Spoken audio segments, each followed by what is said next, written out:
Iron Methuselah is a tabletop role-playing game about committing a genocidal death march against aliens who destroyed Earth. It's a game about ultra-violence committed in the name of a dead planet and blind hatred for the creatures that caused it. There is no civilians, there are no surrenders, there are targets, and they must die. At its core, Iron Methuselah is a game about doing two things: killing aliens and giant robots, and learning who you are. In a slightly more detailed explanation, you take the role of an Engram piloting a Haven. What is an Engram, though? Well, it turns out trying to fight super aliens in their own exosuits is very difficult, so we developed our own mechs. There is a problem, though. They KO'd most pilots due to G-force or turned them into a strawberry smoothie. So our bravest minds realized something pretty important. Turns out piloting these things are difficult, and training pilots is just as hard. So why not just remove the body? Tore your mind out, stripped away your soul, updated and fixed it, threw you into a crucible of a million combat simulations, and you have become the perfect killing machine. Thrown into a purgatory state of data and copied as many times as needed. But you're happy, sitting in a programmed reality where spring semester never quite ends, heroically battling the forces of evil or staying alive in your own isekai fantasy. But then you're torn from it, yanked from the dream to a reality that doesn't feel real, to fight a war with an end goal of, well,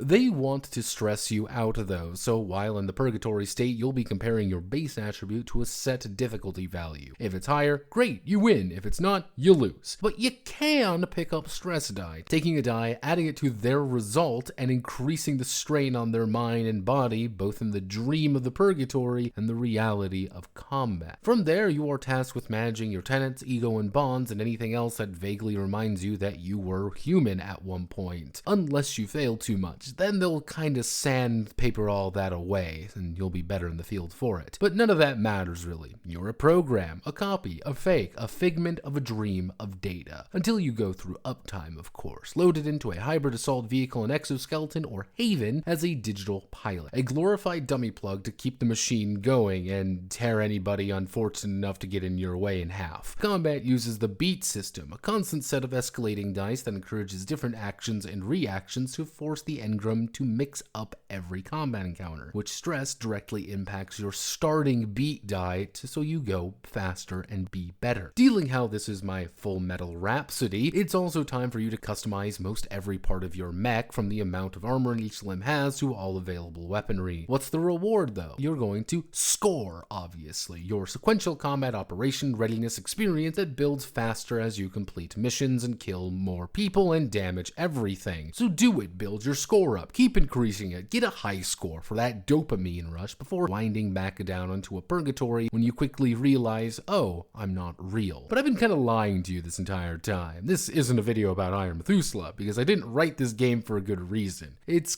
kind of a justification for a redux on another game.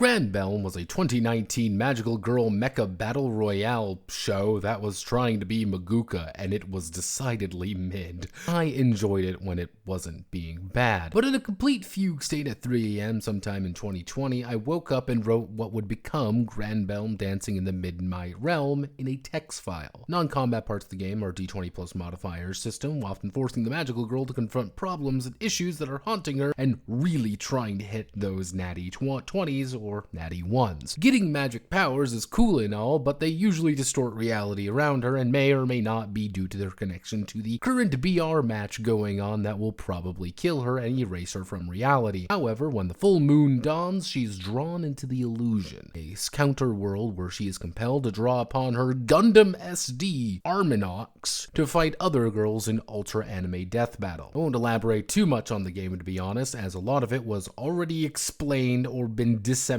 into others. It serves as a weird test bed for different ideas and confirming other ones. But I did fix it up, and it is available for anyone who wants to play a game about a mid-2019 magical girl mecha battle royale show with weirdly hardcore mecha building rules and a rampant desire to beat up Megumi-chan with magic. My name is Notepad, and this was Iron Methuselah and Bellm Dancing in the Midnight Realm. All the links are down below, so feel free to comment on them if you wish. Many thanks to the fleet commanders for their continued support in the war effort. Godspeed and good luck.